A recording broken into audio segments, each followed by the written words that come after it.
a hora de corrigirmos rumos para que o lavajatismo não perdure. O Procurador-Geral da República, Augusto Aras, classificou recentemente a Força-Tarefa da Lava Jato em Curitiba como uma caixa de segredos. O Procurador-Geral mirou a Força-Tarefa da Lava Jato em Curitiba em especial e não poupou críticas à atuação dos procuradores. Criou até esse neologismo, essa palavra nova aí, lavajatismo. No seguinte sentido, disse que o lavajatismo tem que passar para que o Ministério Público tenha outro modelo de enfrentamento à criminalidade. O fato é, desde o início da gestão de Augusto Aras na PGR, a Lava Jato vem batendo de frente com o chefe do Ministério Público. Eu sou o Márcio Miranda e nesse episódio aqui do podcast 15 Minutos vou conversar com a editora da Gazeta do Povo em Brasília, Kelly Cadanos. A ideia é entender as origens desse choque entre PGR e a Força-Tarefa da Lava Jato e também explicar até onde isso pode chegar. Procuradores da República protestaram contra a escolha de Augusto Aras para comandar a Procuradoria-Geral da República. Em 15 estados, procuradores e subprocuradores protestaram contra a indicação de Aras, que não concorreu à lista tríplice da categoria. Nós não vamos aceitar como boa opção trocar a lista tríplice por uma indicação baseada em critérios de alinhamento político do Ministério Público com o Poder Executivo. Bom, Kelly, se a gente for falar em origens, dessas discordâncias entre Lava Jato e Augusto Aras, dá pra gente voltar bem atrás, A própria escolha do Aras não contou assim com a simpatia dos procuradores, Kelly? É isso mesmo, Márcio. Olá para você, olá para todo mundo que acompanha a Gazeta do Povo e o podcast 15 Minutos. Na verdade, há uma crítica ao formato de indicação aí do Procurador-Geral da República, Augusto Aras. Isso porque, tradicionalmente, desde 2003, essa escolha por parte do Presidente da República é feita com base numa lista tríplice que é organizada aí pela Associação Nacional dos Procuradores da República.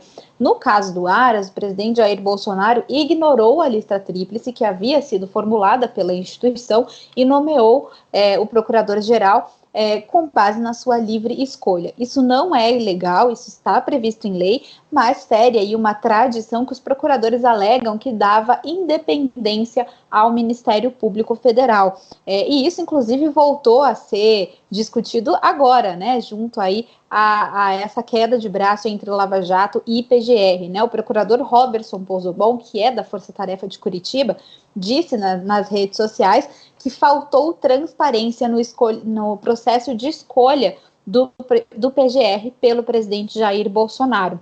Ele disse o seguinte: o transparente processo de escolha a partir de lista tríplice, votada, precedida de apresentação de propostas e debates dos candidatos, que ficou de lado, fez e faz falta, Isso veio aí essa declaração veio justamente nesse momento em que o acirramento desse cerco à Lava Jato fica mais evidente por parte da PGR. Aras está em rota de colisão com as equipes das Forças-Tarefa da Lava Jato que atuam nos estados há alguns meses.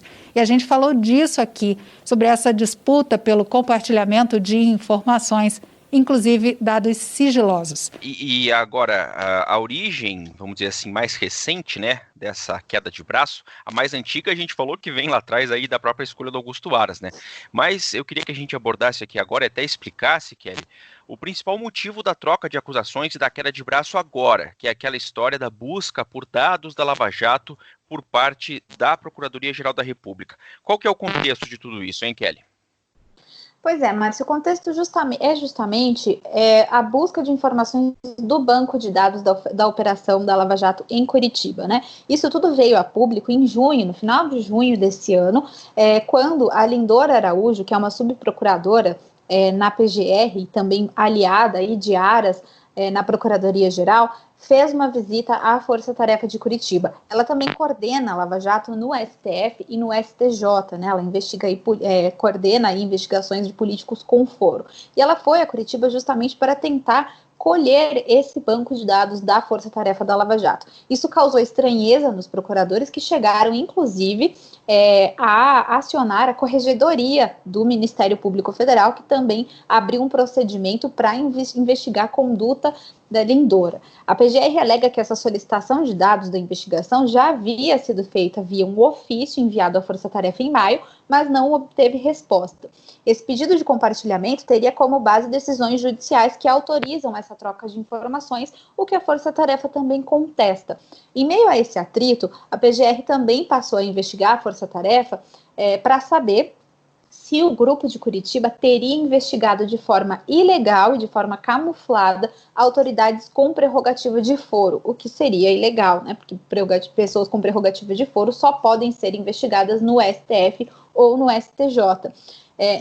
No âmbito dessa investigação, a PGR pediu ao STF para acessar de novo todos os bancos de dados das forças-tarefas de Curitiba, São Paulo e também do Rio de Janeiro. A equipe da Lava Jato argumentava que esses dados só deveriam ser repassados depois de uma solicitação formal para evitar questionamentos posteriores. Mas no começo de julho, o presidente do STF, ministro Dias Toffoli, determinou que os dados fossem compartilhados sim. O presidente do STF, Dias Toffoli, determinou que as forças-tarefas entreguem esse material à PGR e técnicos de Brasília já chegaram a Curitiba na semana passada para começar a copiar essa base de dados das investigações, né? Além disso, a Força-Tarefa vem, o lado, né, da Força-Tarefa, e eles dizem que existe um temor de que essas informações colhidas ao longo dos 6 anos de operação possam ser utilizadas politicamente pela Procuradoria-Geral da República, né? Esse é o maior temor da Força-Tarefa. E, além disso, ainda na busca por esses dados, né, a Procuradoria-Geral da República, por meio do Procurador-Geral Augusto Aras, editou uma portaria recentemente que dá acesso à alta cúpula da PGR a procedimentos do Ministério Público que antes eram restritos aí apenas a pessoas que estavam investigando, né? Isso também é visto como uma ofensiva em busca de dados aí não só da Força-Tarefa da Lava Jato, mas de dados de investigações em todo o país. Isso também é visto com muita preocupação dentro do Ministério Público. Todo o Ministério Público Federal, no seu sistema único, tem 40 terabytes. Curitiba tem 350 terabytes e 38 mil pessoas lá com seus dados depositados. Ninguém sabe como foram escolhidos, quais os critérios, e não se pode imaginar que uma unidade institucional se faça com segredos, com caixas de segredos. Pois é. O Kelly, num debate virtual, inclusive, que foi nos últimos dias, o Procurador-Geral da República, Augusto Aras, ele falou coisas, por exemplo, disse que são 38 mil pessoas escolhidas pela Força Tarefa para serem investigadas aqui em Curitiba, se referindo a essa base de dados aí, que é o motivo de toda essa confusão, como você relatou, e também usou palavras fortes, disse que é hora de corrigir rumos no combate à criminalidade para que o lavajatismo não perdure. Aqui palavras do Augusto Aras, Procurador-Geral da República, chefe do Ministério Público Federal. O que ele quer dizer com isso, hein? A Força Tarefa respondeu a essas falas aí do PGR, Kelly? Respondeu sim, Márcio. A Força Tarefa emitiu uma nota conjunta, né, assinada por todos os procuradores, justamente falando sobre essas declarações que eles consideraram infundadas, né, por parte do Procurador-Geral da República. E, além disso, eles destacaram, né, que essa videoconferência foi organizada pelo grupo Prerrogativas, né, um grupo de advogados, inclusive, que defendem influentes políticos e empresários que são alvo da Operação Lava Jato. O que disse a Força Tarefa, né? A Força Tarefa refutou a tentativa de interferir no trabalho independente dos procuradores, também disse que não há documentos secretos ou insindicáveis, né, dentro da Força Tarefa. Segundo o grupo, todos os documentos estão registrados em sistemas eletrônicos do MPF, da Justiça Federal, e estão disponíveis para auditorias. Além disso, a Força Tarefa também defende que o banco de dados ele é formado por informações que foram colhidas ao longo de 70 fases da investigação ao longo de 6 anos, e por isso há a coleta de muitas mídias, todas de forma legal, atendendo aí aos parâmetros legais, E a Força Tarefa destaca que, às vezes, por exemplo, um único computador apreendido tem mais de 1 terabyte de informações, e é por isso que o banco de dados em Curitiba é tão grande, porque são 70 fases durante 6 anos. E sobre essas 38 mil pessoas, né, que teriam sido escolhidas para serem investigadas, de acordo com o Procurador-Geral Augusto Aras, a Força Tarefa disse que 38 mil é o número de pessoas físicas e jurídicas que são mencionadas em relatórios do COAF, né, que identifica aí movimentações atípicas em contas bancárias de pessoas físicas e jurídicas. É daí que vem esse número e não pessoas que o MPF escolheu para investigar. Foi isso que disse, em suma, a Força Tarefa da Lava Jato. E o ex-juiz, Sérgio Moro, ex-ministro da Justiça, também do governo Bolsonaro, ele saiu em defesa da operação também, Kelly? Saiu em defesa da operação, sim. Ele disse que desconhece segredos ilícitos na Operação Lava Jato, também disse que a operação sempre foi transparente e ainda disse que seria relevante que o Procurador-Geral esclarecesse melhor essas afirmações que fez em relação à operação. Foi isso que ele disse, ele se manifestou em nota à imprensa e também pelas redes sociais. Bom, como eu disse aí, o Procurador-Geral Augusto Aras defendeu que o lavajatismo não perdure, nas palavras dele. O que pode vir pela frente de tudo isso, hein, Kelly? Será que pode ser uma sinalização de fim da força-tarefa da Lava Jato? Olha, Márcio, tem uma questão que a Força Tarefa ela precisa de uma autorização para funcionar, uma autorização da Procuradoria-Geral da República. Essa autorização ela vence todos os anos em novembro. Ela já foi renovada várias vezes, a operação já tem 6 anos, a Força Tarefa já tem 6 anos de existência, então há sim um temor de que a Força Tarefa não seja renovada. Os procuradores, alguns procuradores com quem eu conversei, temem que a Força Tarefa possa ser asfixiada, e isso com objetivos políticos, né, para que o nome da Operação Lava Jato não seja carregado aí para 2022.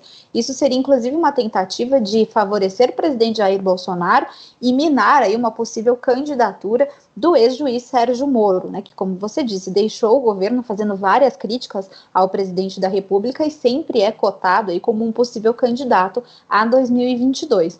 Mas além disso, ainda há também aí um outro ponto, né, a ser considerado, que é a criação da UNAC, né, a Unidade Nacional de Combate à Corrupção e ao Crime Organizado. Só a criação dela já dá um outro podcast, mas eu vou resumir bem rapidamente.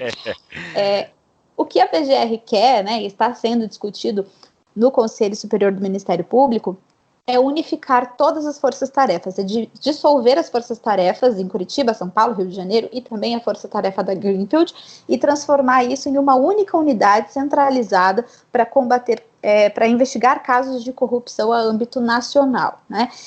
Há essa proposta, a proposta aparentemente, né, a um primeiro olhar parece boa, porque vai dar uma estrutura maior para investigações de casos de corrupção, mas os procuradores das forças-tarefas, eles apontam uma série de problemas, uma série de considerações que devem ser levadas em conta na hora da criação dessa unidade, né? Até porque isso daria um poder muito grande ao PGR, né, que escolheria o coordenador da UNAC, e aí teria nas suas mãos todas as investigações de corrupção em curso no país, e há um temor de que isso possa ser usado para perseguição política, inclusive. Bom, como disse a própria Kelly, já fica aqui a sugestão, inclusive, para a gente fazer uma futura conversa sobre essa UNAC, e também tem uma reportagem na Gazeta do Povo da Kelly Cadanos, na qual ela explica exatamente qual que é a ideia, esse órgão, né, que a Procuradoria-Geral da República quer criar e que, na verdade, pode até prejudicar o combate à corrupção. Bom, mais detalhes então deste assunto na Gazeta do Povo. Kelly Cadanos, editora, direto de Brasília. Obrigado, Kelly. Até a próxima. Até a próxima, Márcio. Terminando aqui mais esse episódio do 15 Minutos, podcast da Gazeta do Povo. Durante a minha conversa com a Kelly Cadanos, você ouviu trechos de reportagens que foram veiculadas pelo Jornal da Globo, da TV Globo, e também pelo SBT. Eu lembro que o 15 Minutos conta com a participação da Maria Scrocaro e da Jennifer Ribeiro na produção, a montagem é do Leonardo Bestloff e a direção de conteúdo do Rodrigo Fernandes. Eu sou o Márcio Miranda e agradeço muito a sua companhia. Até mais!